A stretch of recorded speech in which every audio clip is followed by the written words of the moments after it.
Hey there, friends and running fans. This is Amby Burfoot, welcoming you to the latest episode of the podcast, Running, State of the Sport. And this is George Hirsch, your co-host at Running, State of the Sport. In every episode, we talk to the smartest, most informed, most influential, and sometimes fastest runners on the planet. This week, we have a great conversation with Carey Pinkowski, race director of the Bank of America Chicago Marathon. He's the dean of all marathon major races, having held the top spot in Chicago since way back in 1990. So, prior to that, Carey, a lot of people may not even know this, was really a world-class distance runner himself. And he had run 8:53 2-mile as a high schooler way back in 1975. And he ran a 4:01 mile a couple of years after that. He even ran a 2:20 marathon back in the early 1980s. That's a rare combination, fast running times and fast marathon race directing. Before we speak to Carey, we'd like to review the biggest recent running news. Amby, what caught your attention? George, I think we just made Carey sound like he's about 106 years old, which isn't quite the case, and we'll get to that shortly. To me, for sure, the biggest recent running news happens every year at this time, and that's the Boston Marathon qualifying times. The race organizers haven't yet actually announced the guillotine cutoff point this year. It's expected in another week or so. But they have noted that they had 36,000 runners submit applications with BQs this year. That stands for Boston Qualifiers, of course. But it doesn't mean that you get to line up in Hopkinton and run the race. Last year, they had 3,000 fewer, 33,000 qualified runners, yet 11,000 of them were told, don't bother coming to Hopkinton. We haven't got room for you. So it sure looks like 14,000 qualifiers are going to get a Dear John or Dear Jane letter this year. You and I have talked about this before. I just can't believe that it's the best way for Boston to fill its field, but it's what the BAA continues to use, so we'll see. In related news, the BAA dropped qualifying times for the 2026 race, not next year, but 2 years out, by 5 minutes for most runners. That will help significantly because it'll be a lot harder to hit those times, but it doesn't actually eliminate the problem. I am happy about one thing. Those 5-minute faster BQs for 2026 do not apply to runners who are 60 or older. Their BQ remains the same. So the Boston Marathon is a historically old marathon. I think it's apt and appropriate that it cuts a small break as it's doing to the historically old marathon runners. So, George, what recent news has captured your attention? Amby, if you don't mind, I'm going to detour from running. And I'm a huge baseball fan. You've known that for many years. I've just got to talk about Shohei Ohtani.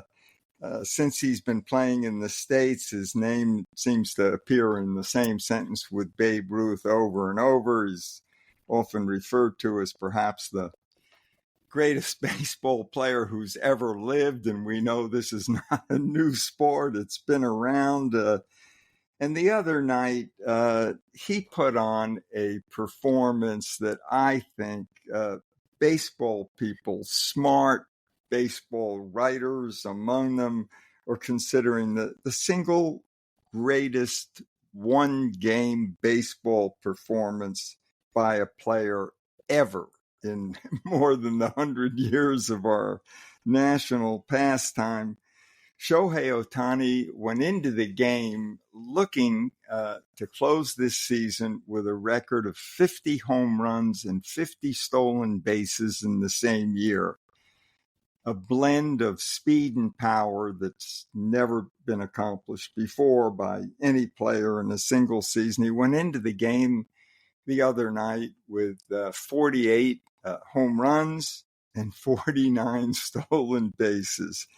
He came up to the plate 6 times. He got 6 hits. 3 of them were home runs, which is, when you hit a home run, that limits your chances of stealing bases. And yet he stole 2 bases, ending the game with 51 steals, 51 homers. He got 10 runs batted in for the night. It was an amazing game, and now with that game, Los Angeles has qualified for the playoffs. And all I can say is, whether you're a baseball fan or not, all I'm hoping for is that the baseball gods will, they'll smile upon us and let Shohei Ohtani play deep into October, into the World Series, so we can watch this, I'll go further, more than once in a generation player, and see him perform.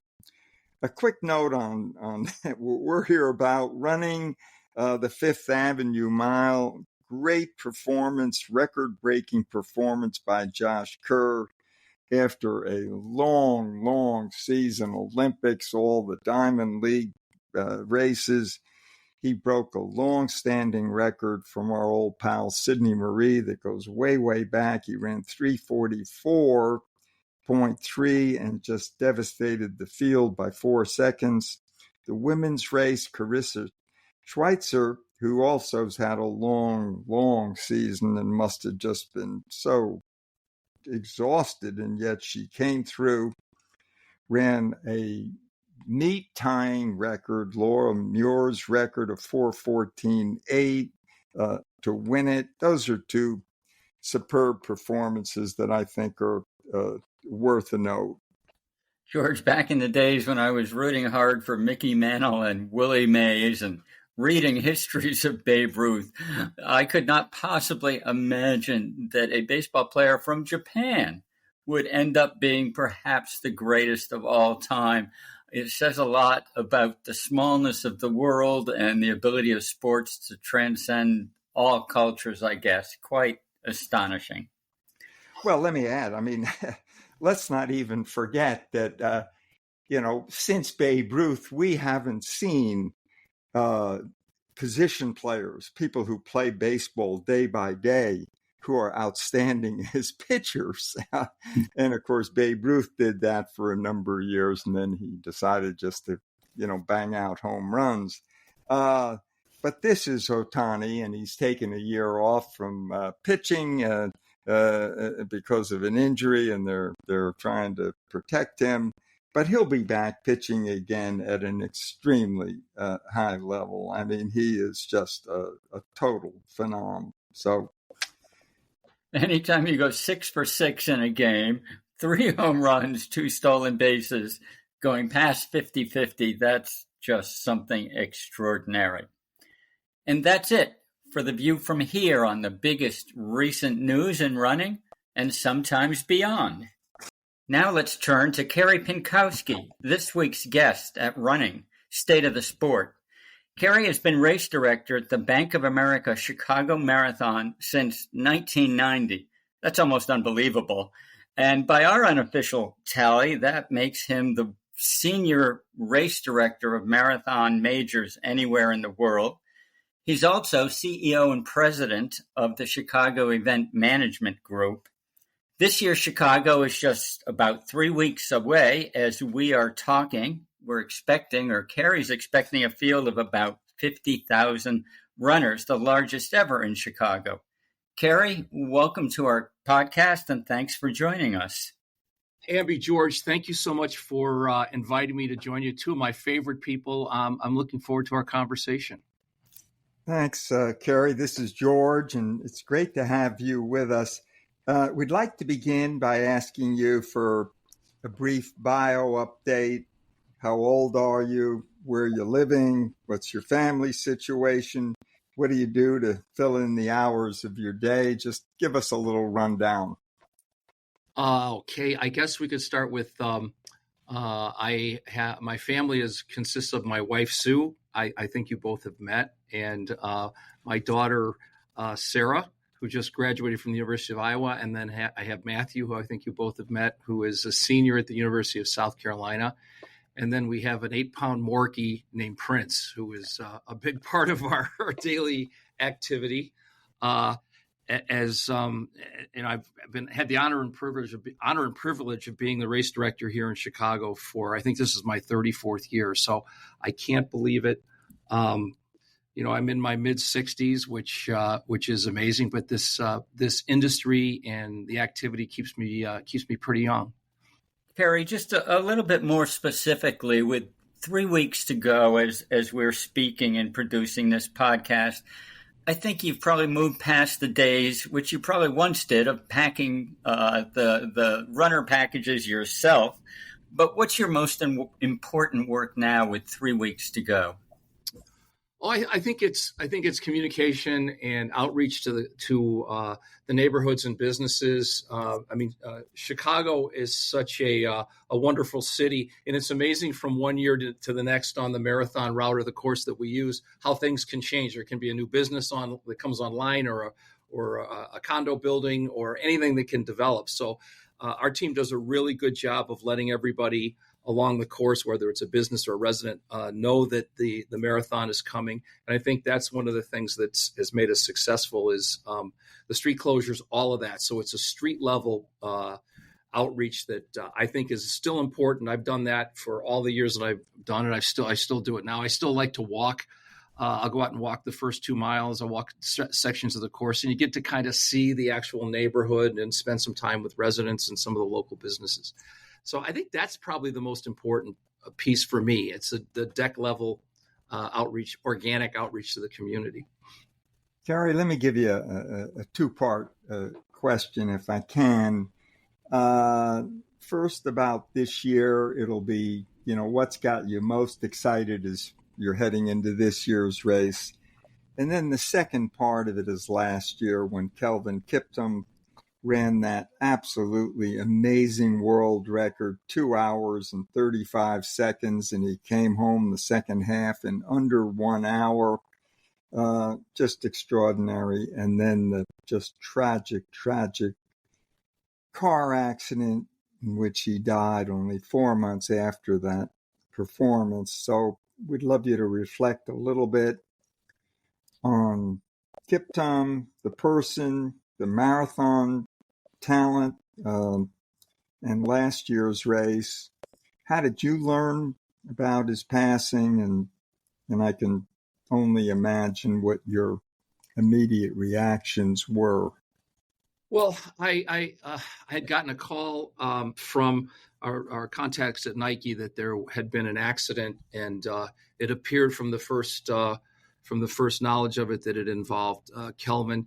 And probably 45 minutes later, they confirmed that it was Kelvin, and then a little bit after that, that his life had ended at the scene there, along with his coach.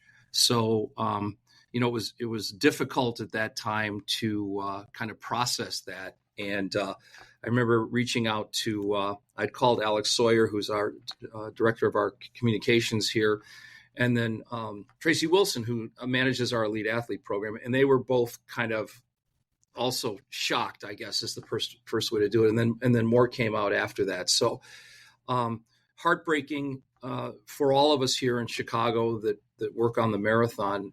He was, as we all know, so talented and so young.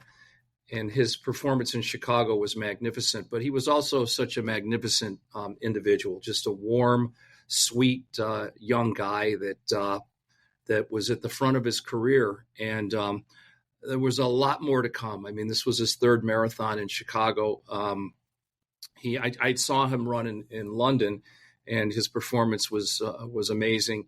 And I knew that we had to bring him to Chicago. And for all of us, I think he really, not only our team here and the people, the stakeholders in the Chicago Marathon, but I think the city, across the city, he really united the city, because there was an energy as he started talking the days before about how fast he wanted to go. And we haven't had a world record in Chicago since Khalid Kanuchi, almost 24 years. Oh, really? Inside. Okay. Mm-hmm. And So it was exciting, and his preparation went amazing. And with athletes that talented, and we've had so many great athletes that have competed in Chicago. We're so fortunate. Everything went together. His preparation, the travel, everything was just perfect. And then the morning of the race, it was perfect weather. And the truly great ones take advantage of that. And he went off to his race was against history, and it was breathtaking and exciting. But he was just I think what people remember in the short period of time he was here is what how approachable he was, and what a kind young man. And to lose him at he hadn't even scratched the surfaces. I mean, I was with him at the finish line.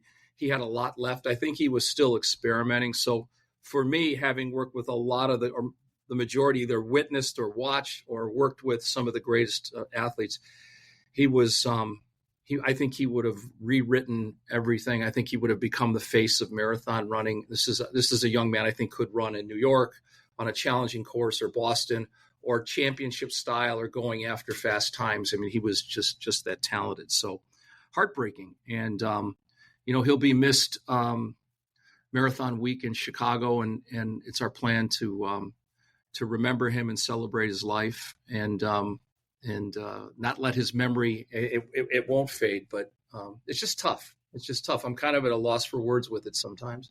Mm-hmm. Well, we all are, for sure, when we heard it in our individual ways. Carey, I'm wondering if you can give us just some kind of little insider-ish information about the race last year, because it was so unbelievable. And of course, a new world record. Was he concerned about pacers? Was he concerned about refreshment tables? Was he concerned about what the weather would be on race day? What was it like to work with him as an athlete who was getting ready for a big race?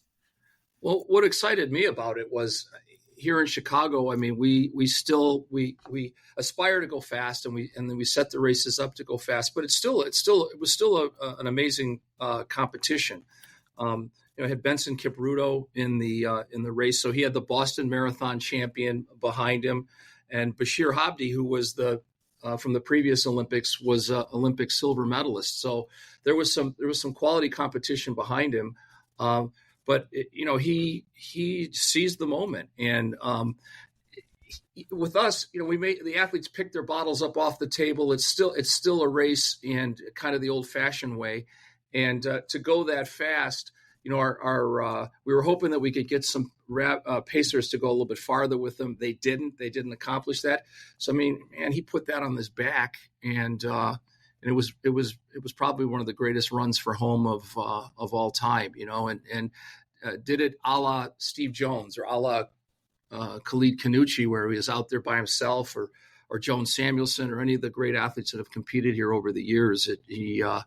He took it upon himself, and just closed in an amazing way, a historic way. So, Carey, it seems that you've spent half your life as the race director, and so you're obviously widely known for that.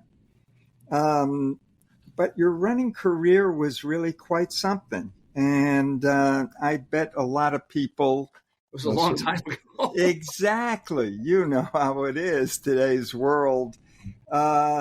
My running is not doing that well right now. But let's talk about then. And we can I want to get to now and how you stay fit. Yeah. But let's talk about that stage of your life, because sure. You were really good and part of an incredible high school program. There's an old Sports Illustrated article way back from your high school days that described you and your teammates, particularly Rudy Chapa and Tim Keogh. It was really an extraordinary moment in high school running. So reflect on it and tell us a little bit, and use some track times that you had, and, take us on through your Villanova and after running career. I had a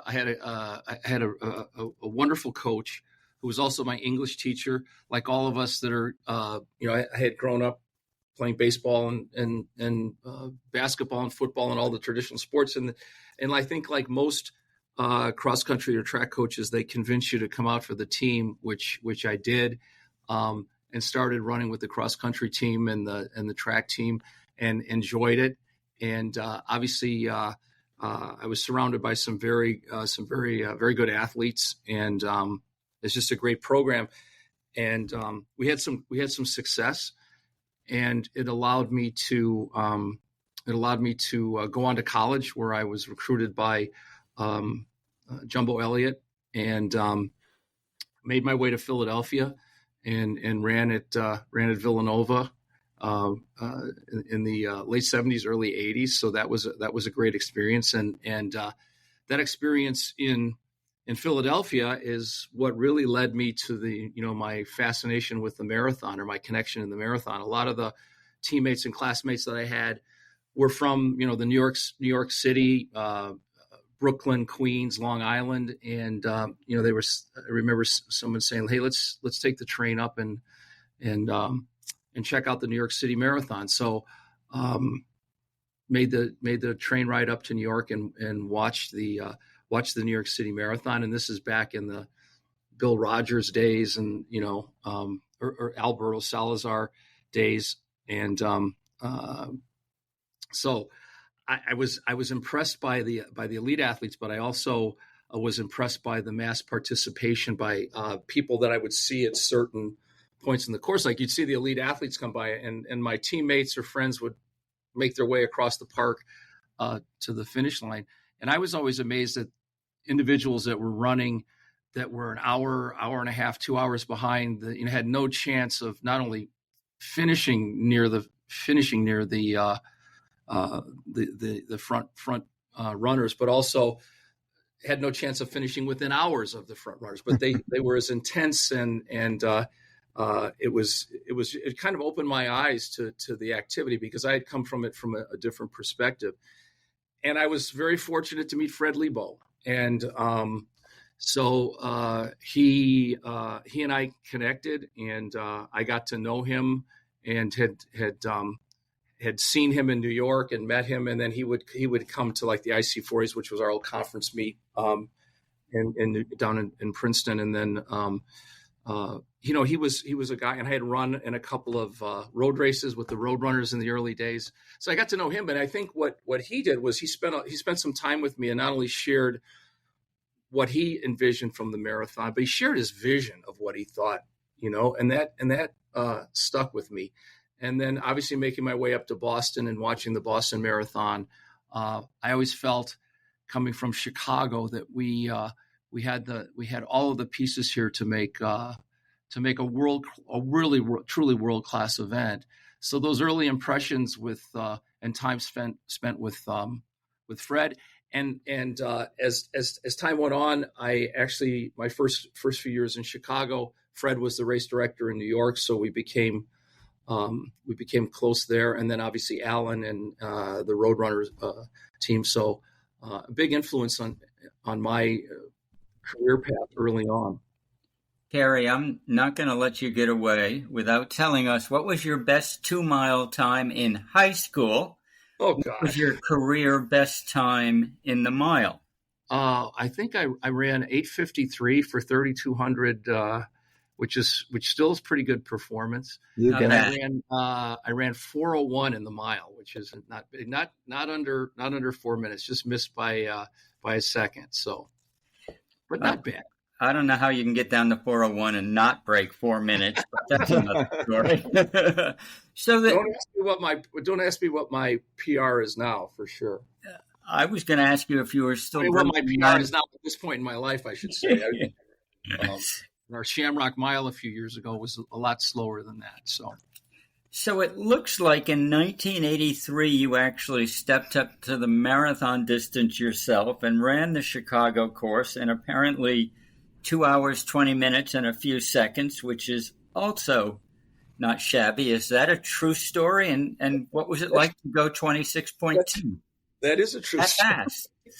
That is a true story. So, it was kind of an experiment, and the plan was to run and try to run, 220, 221, which I was able to do. But I had a group of guys that were going to run with me, and one by one they kind of dropped off. And then I realized when I got to the 21-mile mark, it was easier just to finish than drop off and try and make my way back to the start. So, yeah. Well, what was it like to run through the streets of Chicago? And, the race was going pretty good back in '83, and you were right there in the middle of it. What did you see that you didn't expect? Well, obviously the city's gone through an amazing transformation. The parks, certain areas, neighborhoods, all this. It's amazing. The architecture and some of the things that the different administrations have done here in the city. So all compliments to all the events that take place in Chicago. It was fun. It was interesting. It was something I wanted to try. I never really got back to my train. I was one of these, I think, which is one of the reasons I found myself going over to the production side. I was one of these individuals that would train, get some great training, and get hurt 2 weeks before, or injuries. I just didn't have the right balance of rest and all of the things that we obviously have today. So I think my energy went over crossed over to the actual production side of it. And when you went to that side of it, you were a kid. I mean, 32, 33 years old to be a race director. You couldn't have known an awful lot at that point about what it was like to put on a big time marathon. So what were some of the biggest surprises in your learning curve in the job? Chicago is a great sporting city, and it's a great community here. And when I started, I think people looked at running as almost kind of an extreme sport. But all of the pieces were here. We have a wonderful lakefront path that people now use.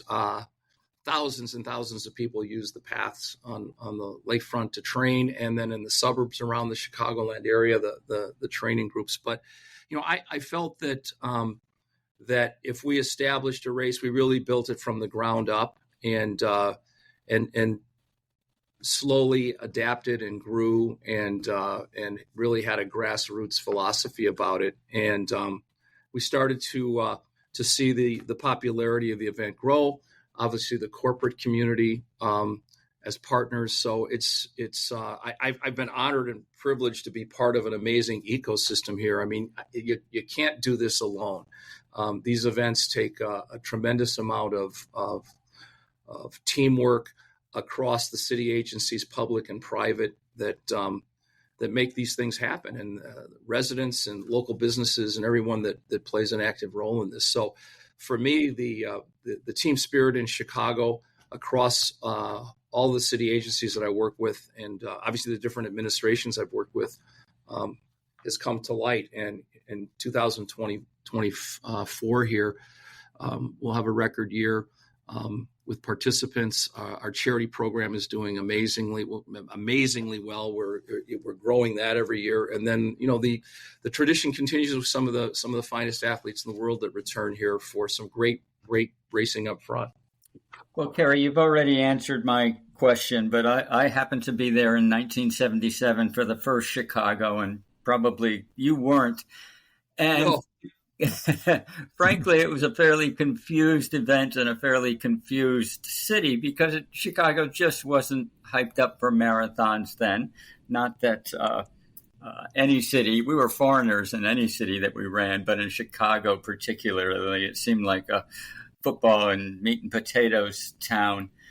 These days, it's the opposite, and you've already described all the wonders of running in the city of Chicago, which I agree with. When runners tell you about what they like about the Chicago Marathon, what do you hear most frequently from them? Well, we have a good portion of our participants maybe it's their first time ever in Chicago. So wow, it's a great tour of the city. I think with all the events, whether it's Boston or New York or Chicago, is although they're big time Abbott World Marathon events and all of the energy that swirls around the event, it's still that block by block experience this tour of the city where you get to see the architecture, you get to see the fabric of the community, what makes this these cities or these communities tick, and for us, what we've accomplished here is an event that takes our participants on a wonderful tour of this wonderfully diverse and exciting city, but it's also extremely accessible for friends and family members to get to different locations. So in the design of that, we've taken that into consideration. So we have thousands of people that can get on public transportation here, the CTA, which is a great partner of the event, and get to 8 or 9 different locations with relative ease, and not only get to these points of the course where they can, cheer on or greet their loved ones or family members or significant others, but they also discover these amazing neighborhoods. So I think for us, the fact that we've been able to create this accessibility and almost convenience to the event is what people take back to the after they have participated. I mean, obviously we've got a wonderful partnership with the Chicago Park District, which allows us to use Grant Park, which is in the center of the city on the lakefront here, that we can stage the event. And there's magnificent green space for gear check and all of the pieces that you need to. So people, and the majority of our participants, can walk to the start and walk from the finish back to their hotels. So I think that's the overarching piece of the event, is the convenience and the fact that you get to see so many different areas, and you can get to, and friends and family members can get to different parts of the course. Carey, as marathoners, we all know you never get a tailwind the whole way. It just doesn't happen. In your tenure, like 35 years as race director, what have been the most difficult days or most difficult situations that you've encountered? We've had some challenging weather over the years. I think in my career, we were only a few weeks after 9/11. Obviously, the first major after the Boston bombing, or first North American major after the Boston bombing. So those parts were challenging for us. As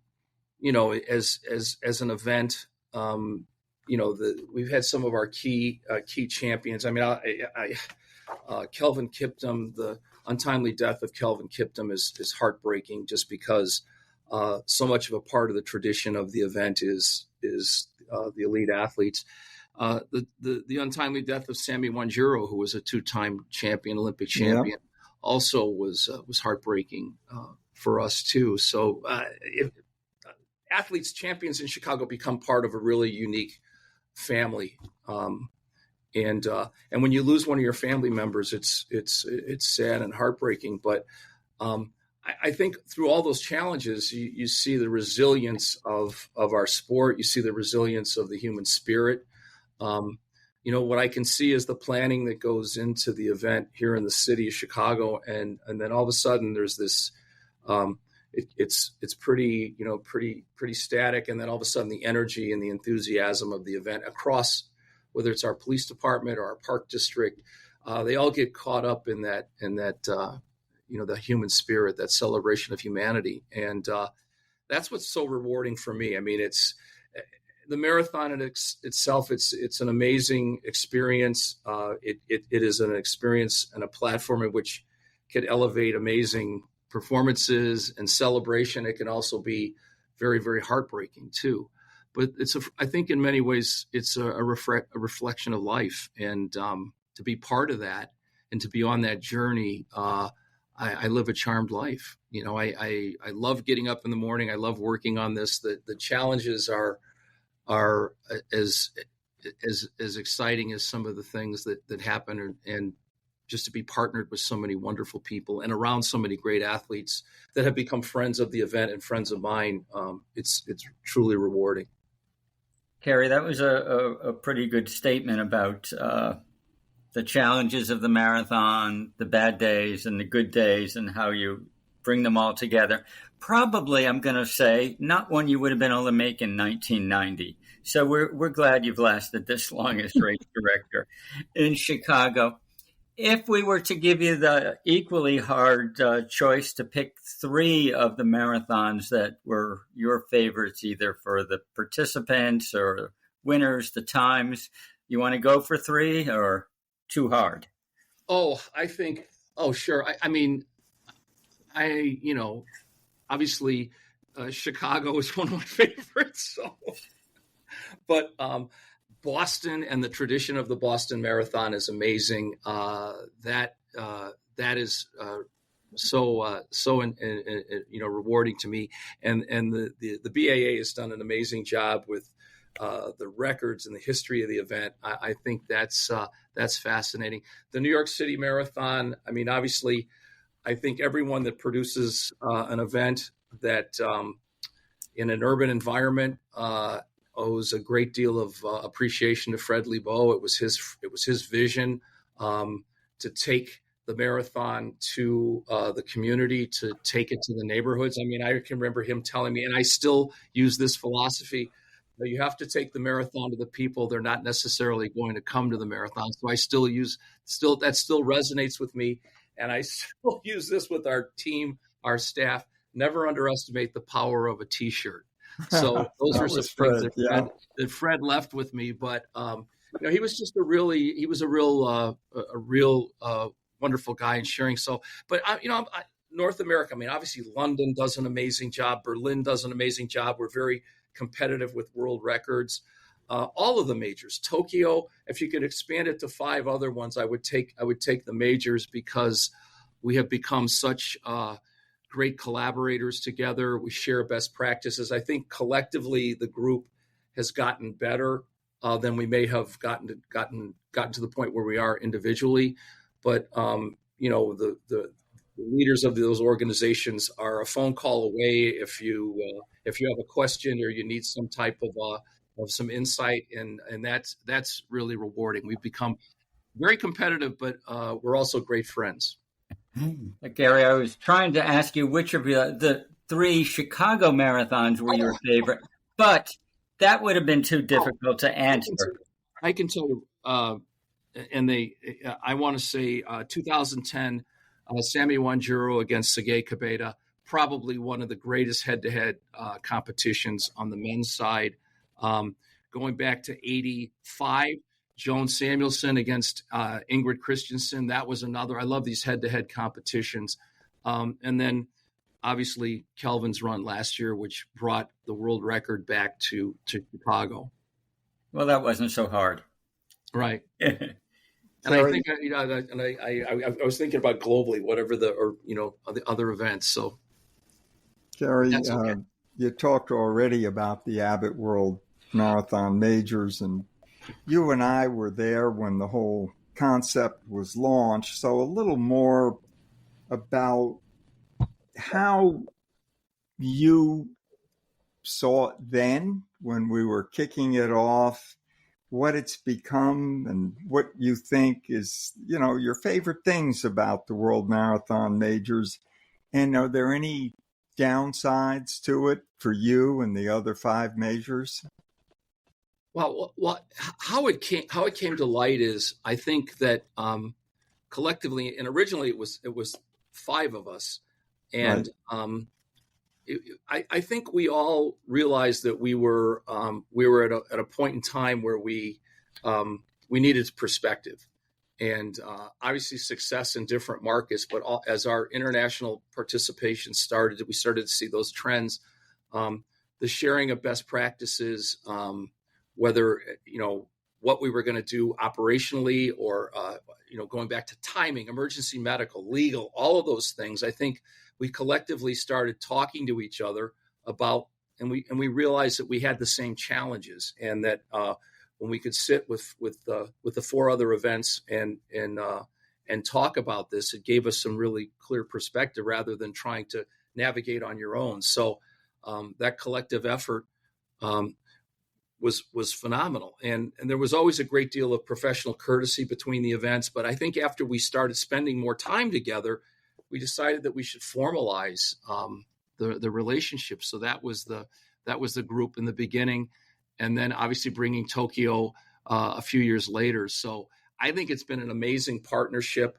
Having Abbott join us, which is an amazing Chicago company, and the leadership of Chris Miller, and where Abbott was going at the time and where we were going to go, and promoting running, and then this journey, which has become the six-star journey where you're finishing all 6 events. I think all of that came out of the partnership and the chemistry. It just kind of developed and sprung out of this wonderful interaction between the six events. Carey, as a journalist, I think it's interesting to look at some of the differences between the majors, and one that pops up right away, right out front, is that some of the races have pacers and some of the races prohibit pacers. Your Chicago, so far as I know, is still in the pacers category. What's your thinking on pacers and what they provide and why some races don't have them?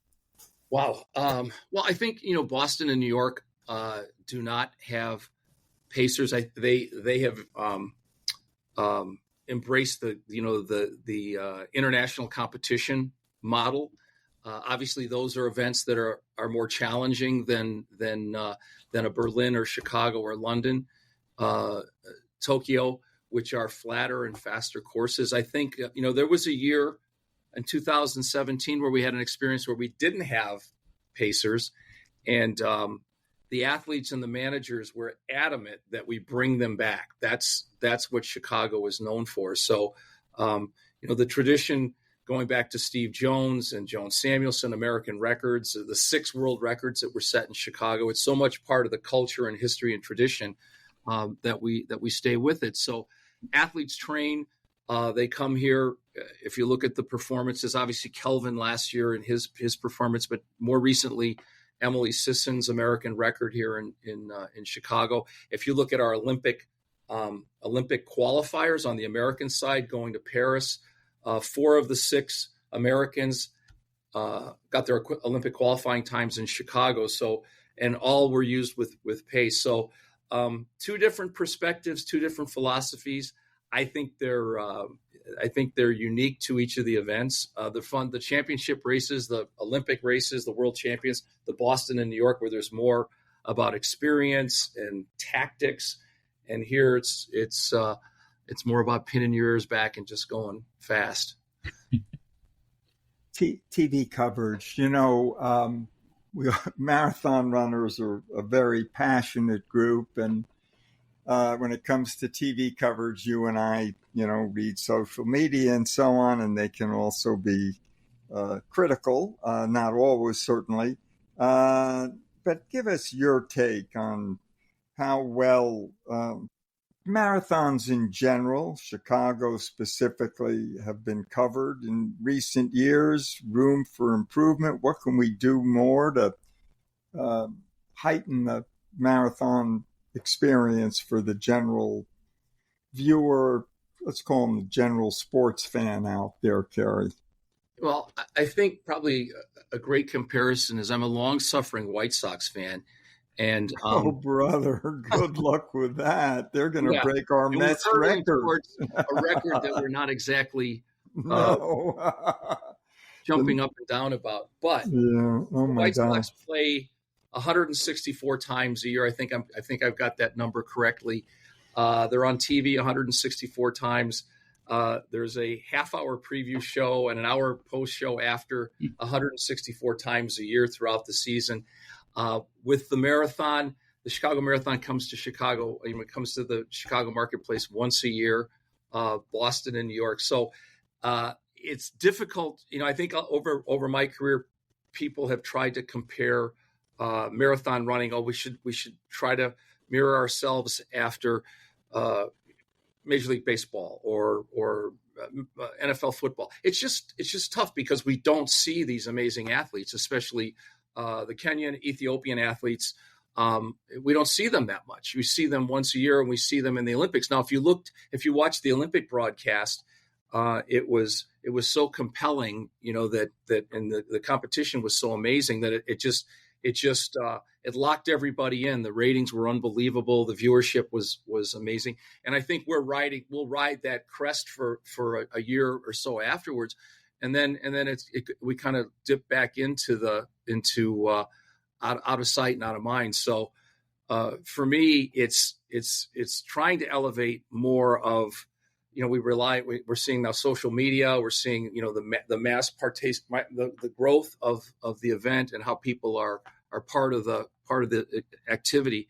So it's in some ways it's challenging, but in other ways, there's some mystique about it too. So, I think that it's the personalities. I think we've had this was heartbreaking about Kelvin. I think he would have been the next generation of the great marathon runner to do some historic things. But it's a tough one, George. I don't know if I have an answer for you on that, but it's where there's less publications and more social media. There's ebbs and flows to it. So for us, we get the best athletes we can, put on some great competition, promote them, and then go from there.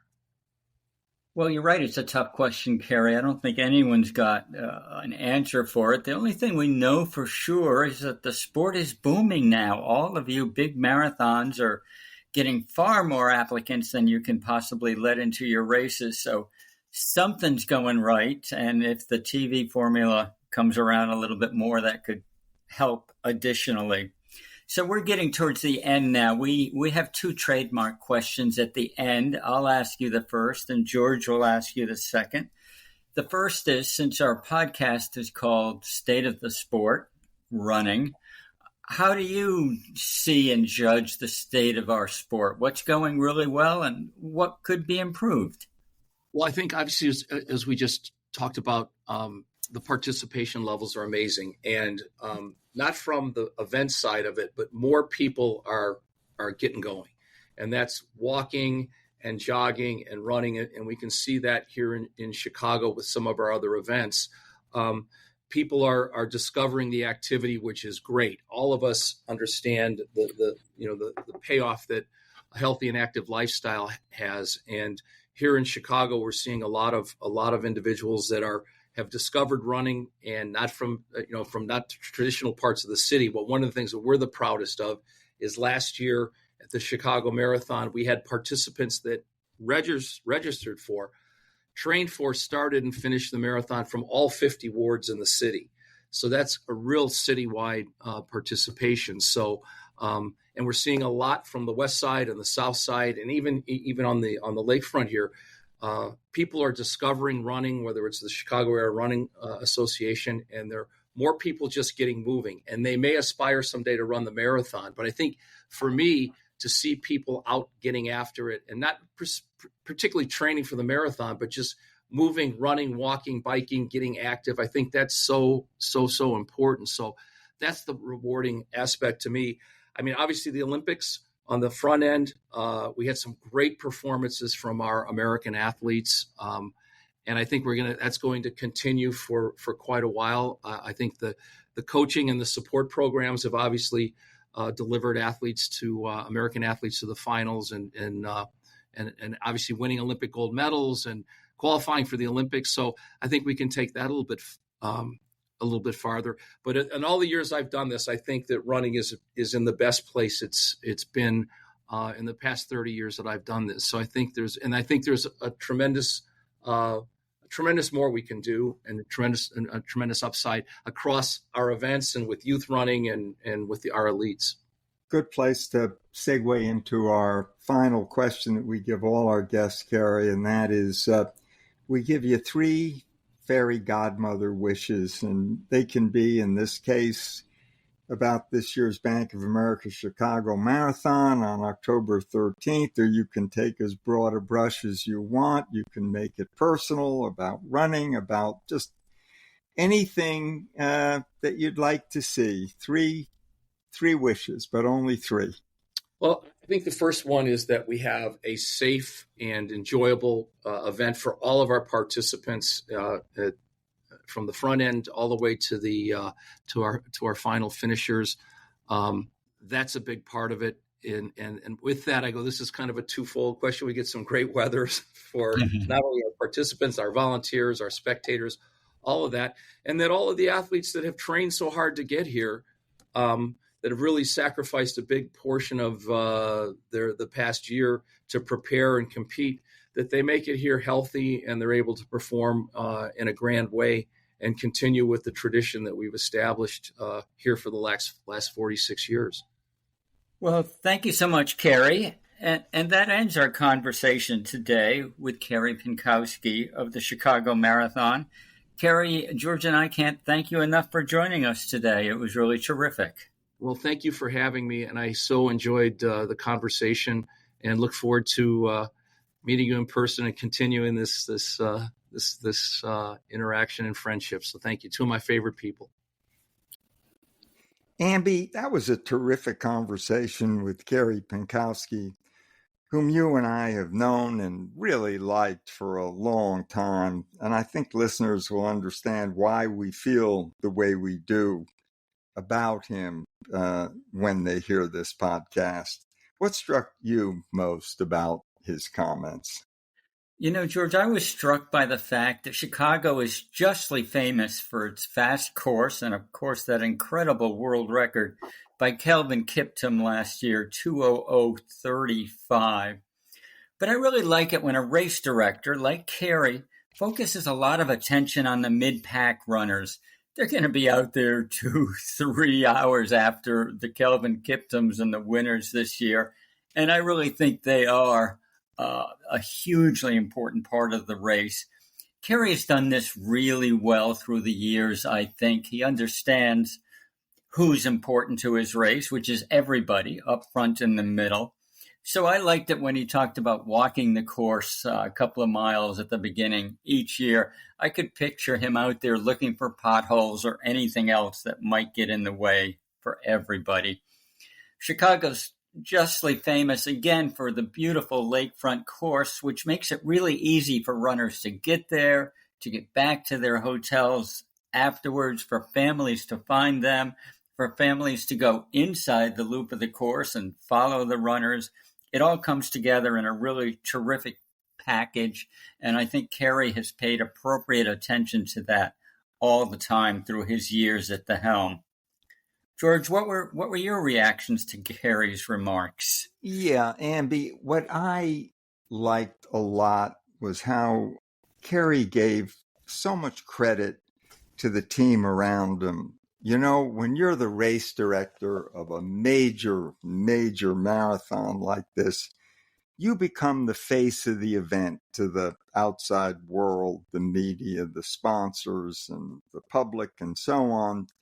But you and I know there's just a million moving parts that make up a marathon. And behind the scenes, you've got to have a really talented team. Carey has a long-time number 2 who's been working with Mike Nishi, who's got to be one of the most hugely talented people in the business. And Carey is very free in giving credit to others. And to me, it's a great sign of leadership. George, I totally agree with you. I'm so glad you mentioned Mike Nishi. The guy's a genius. He's stable. He's been there for decades. He knows everything there is to about putting on a marathon and then some. So he's clearly a key part of Carey's team. So that's it for this week's episode of Running State of the Sport. We hope you enjoyed being with us as much as we enjoyed sharing the time with you. We'll be back again soon with another episode. Until then, please tell your friends about Running State of the Sport. We'd also appreciate a review at your favorite podcast host, like Apple Podcasts or Spotify Podcasts. In signing off, here's our hope for the state of your own personal running. Chin up, clear eyes, full heart, keep moving. Onward.